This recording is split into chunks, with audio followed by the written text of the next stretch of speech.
এ বস ভালো তো তো কিন্তু আমরা সেই মেন গন্তব্যে আমরা এখন যাচ্ছি সব বন্ধুরা মিলে। তো চলো লাস্ট পর্যন্ত ভিডিওটা দেখো, অনেক মজা পাবে। আর দুঃখের কথা কি বলবো বন্ধুরা, দেখো এরা মনে হয় যাচ্ছে সুইজারল্যান্ডে এমন ভাবে, কিন্তু দিন শেষে কিন্তু আমাদের সাইকেল নিয়ে যেতে হবে বন্ধুরা। দেখেছো আমার বিএমডাব্লিউটার, বিএমডাব্লিউর পাইলট কিন্তু আমি। অবশেষে কিন্তু আমরা একটা বিমান ভাড়া করলাম, তারপর বিমান ভাড়া করার সঙ্গে সঙ্গে দেখি দুইজন চলে আসছে ব্যক্তি। আর তোমরা কমেন্টে বলো আমাকে মাদার টেরিজা লাগছে কিনা।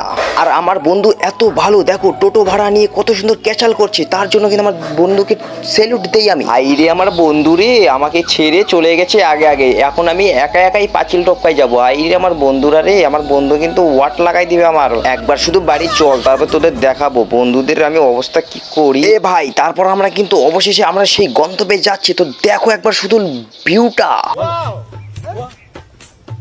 চারিদিকে দেখছো কিরম ওয়াও না ওয়াও অসাম অসাম খালি ওয়াও লাগতেছে চারিদিকে খালি ওয়াও না। আর বন্ধুরা এখানটায় এসে এত সুন্দর কিন্তু ভালো লাগছে, তোমরা যদি না আসো তাহলে কিন্তু জানতে পারবে না, যদি আসো তাহলে অবশ্যই জানতে পারবে। এটা কিন্তু সেই গঙ্গারামপুর কিন্তু কালদিঘি পার করেই কিন্তু এই জায়গাটা। আর তোমরা যদি না আসো তাহলে কিন্তু মিস করবে। এখানটা কিন্তু বোকাবংদা এসেছিল, বোকাবংদা এসে এখানটায় কিন্তু ভিডিও করে গেছে। তো আমার ভিডিও তোমাদের কেমন লাগে তাহলে কিন্তু কমেন্টে জানাও।